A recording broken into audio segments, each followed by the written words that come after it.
Hey everyone, welcome back to the Becoming Podcast. This is episode 11. Yes. And we're back here with Kris, and we're going to be diving into our foundation series that we just started 2 weeks ago. Yeah. And we're looking forward to having a conversation about the Trinity today. And Yay, the Trinity. Yay, the Trinity. So we're gonna dive into it, and by the end, you're gonna have everything figured out about the Trinity. No, We'll know it all. just kidding. Know it all. That's a lot. Yeah. So, Yeah. But before we do, just want to say thank you for joining us. As always, please subscribe and like and share this podcast. Whether you're on YouTube watching us or you're listening on one of the podcast platforms, we would just appreciate that as we continue to spread the word and we continue to lean into having these processes of becoming, these conversations about becoming, and see where it goes. Yeah, so, it's kind of cool. Just, again, we've talked about this before, but just some of the outflow of some of this, people saying, hey, I was listening to that. That was really good. I don't know if it's been really bad. At least nobody said anything about that. So yeah, so far so good. Hopefully okay. Yeah. So great. So we're 2 weeks into this foundation series, and this week we touched on a really important, vital component of these foundational beliefs, and that is the doctrine of the Trinity. Yeah, Kris, what do we do with this Trinity thing? Because we didn't pull out any eggs. No eggs. No water. No other science experiments or tools or anything to try to describe the Trinity. Maybe give us a little recap. How did we start to describe the Trinity? Yeah. I think the main premise that we went with is that the Trinity is about relationship. This relational and I would say perfect relational connection between the Father, the Son, and the Spirit.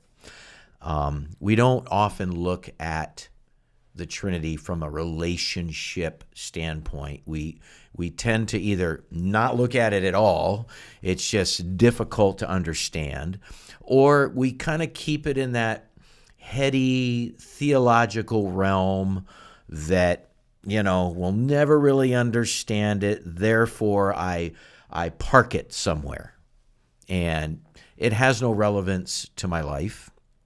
And it just, it's just a thing that, the really smart people in church get it. The rest of us just kind of muddle along and we go, oh yeah, we believe in the Trinity, and that's about as far as it goes. And so, we really shifted it toward, well, what does this relationship between the Father, the Son, and the Spirit really mean for us as Christ followers? And I don't know, it just began to take us to this realm of not purely viewing the Trinity as a static thing, but more as dynamic. The movement of God in relationship, the threeness of God, the Father, Son, and the Spirit, that relationship being made known to us and drawing us into relationship with God. And so I hope people begin to understand that, and that it's a call. It's a call, the loving call of God in His relationship. We talked about the love of the Father, the sacrifice of the Son, and the power of the Spirit all being made known in this relationship that is all very relevant and very pertinent to us as we follow Jesus. So I know that is probably a thin layer of how deep you can really get into the Trinity. But I think it helps us, hopefully, helps us understand that there's a vitalness to the Trinity for us as we walk with God. It's not just a doctrine to be talked about, but it is a doctrine to be experienced. Yes. And that's the hope. Yeah. And what that means is because the Trinity is being experienced, it doesn't necessarily mean it's being all figured out. Oh, yeah, that is kind of a difference. And that does seem to be the place where our Christianity hits the brick wall. We sometimes have to intellectually be able to reason it all out.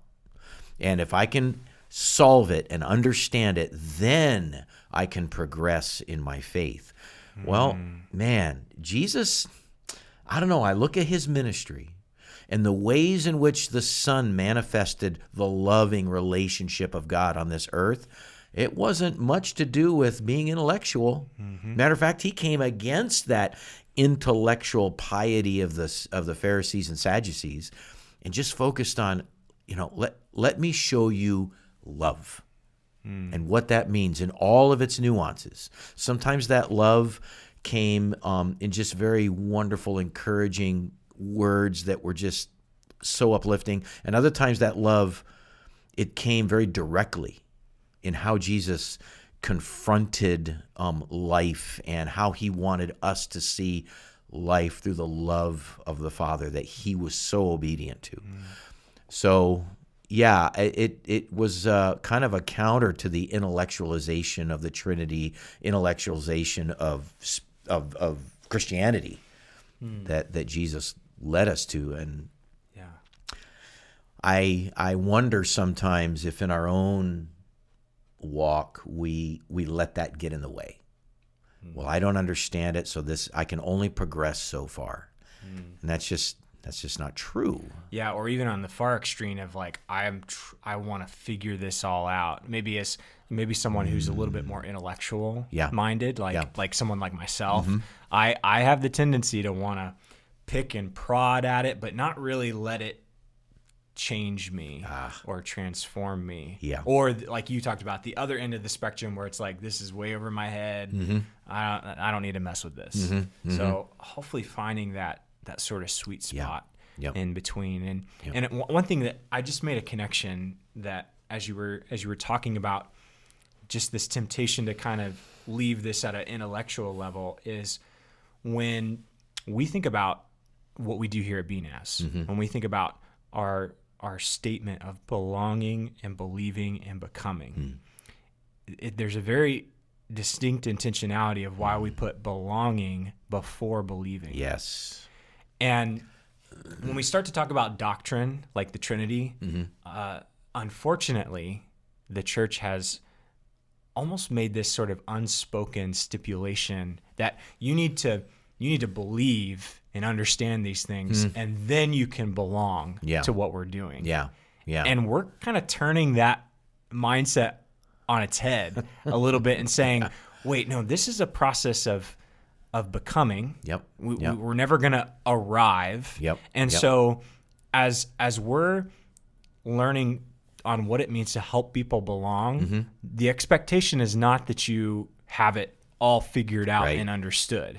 So it really challenges that notion. So that I'm starting to see that maybe that connecting point there. Well, and I hope that as people maybe enter into our fellowship for the first time, that they get a sense in which, man, this is a group of people who are just all on this journey of yes, there's understanding, there's a certain amount of figuring out that goes on, right, as we dive into the Word of God, but we're all at the same place of the foremost thing that we want to make sure is that man, I can be in this journey with you.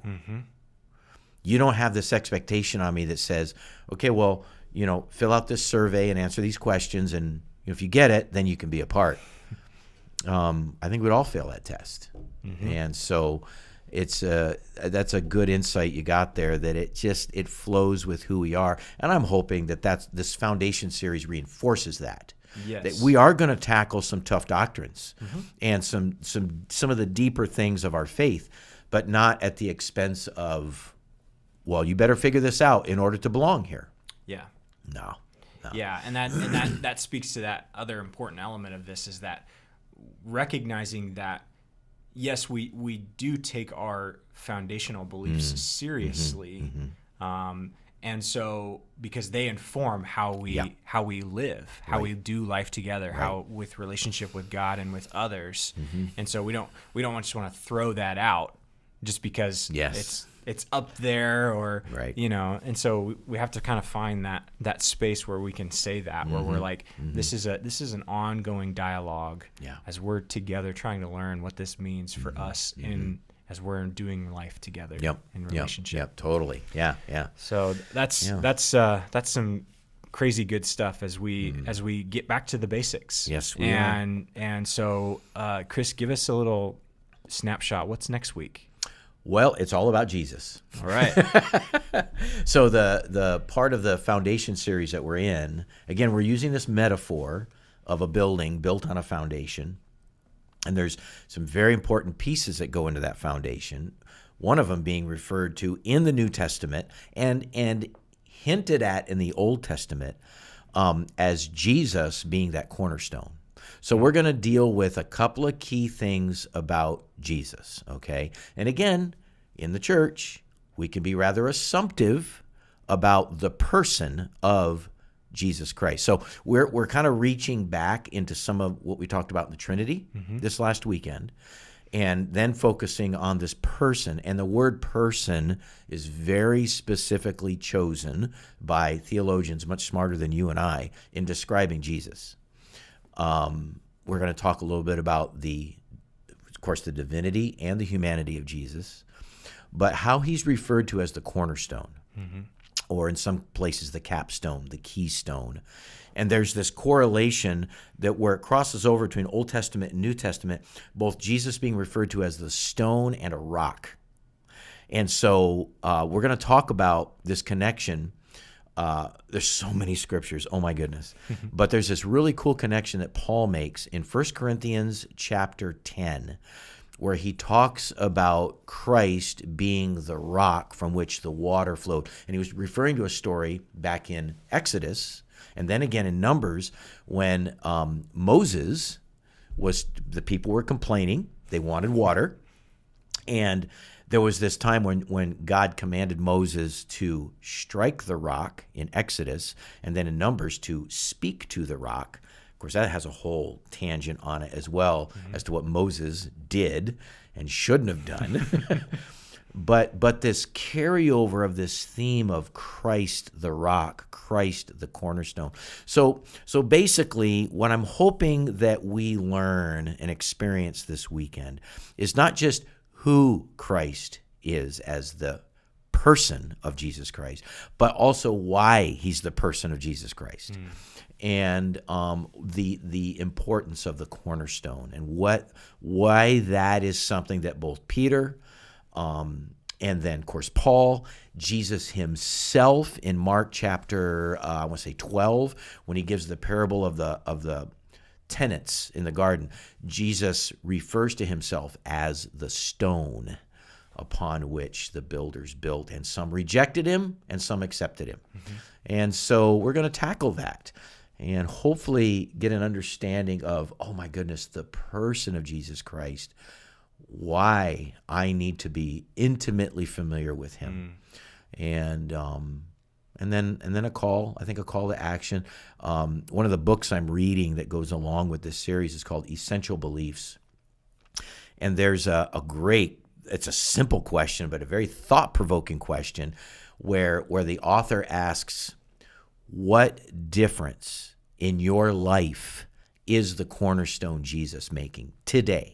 So it just helps us go, okay, again, it's out of the theological, intellectual, I understand Jesus now, but no, today in my life, what difference is it making? Another passage that I love how the Message renders this, John 1, which if you ever want to disciple somebody or have somebody learn who Jesus is, just read John chapter 1. It's fantastic. But in John 1, verse 14, the way the Message renders it, it says, the Word became flesh and blood and moved into the neighborhood.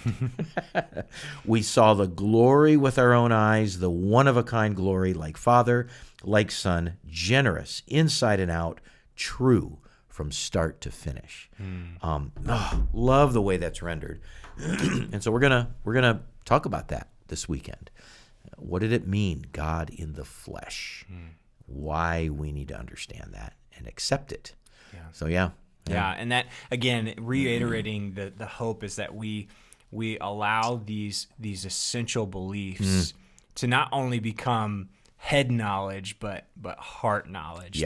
That when we encounter this triune God, when we encounter the person of Jesus, that we're truly transformed. Sure, absolutely. It literally changes us. Yeah. And so we're looking forward to more of those conversations. And just to reiterate, this is a part of a bigger thing. You know, this is not just a sermon series. I want to remind you guys, this fall we are coming out with what's called Foundations, and so it's going to be a course that wherever you're at in your faith journey, whether you've been in the church all your life, or you're coming back to the church after a long time, or you're a brand new believer, we come to reintroduce and remember and learn about these essential beliefs as a way of transformation. Yes. And yes. so be on the lookout for that this fall. It's going to be awesome.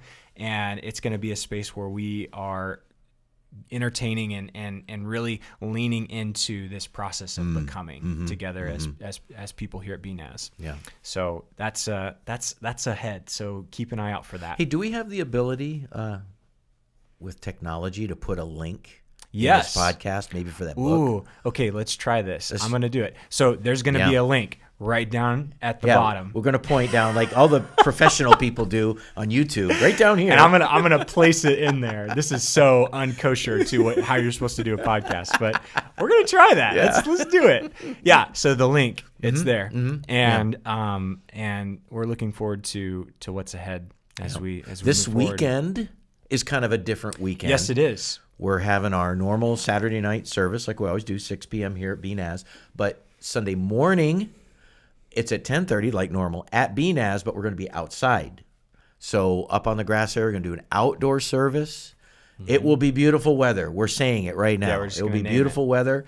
And then that's a whole kickoff to our mega kids camp that we got coming up. It's a great weekend to invite somebody to come to church. Church outside is just cool anyway. And so we're going to be all set up for that. So bring your camp chair, your blanket, whatever it is you want to sit on.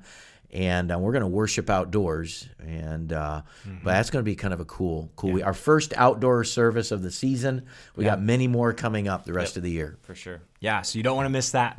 Please join us. Yes. And as we begin to make way for the Mega Kids Camp coming up in July. Absolutely. So we're super excited for that. So, all right, so we have lots to look forward to. Yes. Thanks for joining us as we continue these conversations, and have a blessed week. And we'll see you soon. For sure.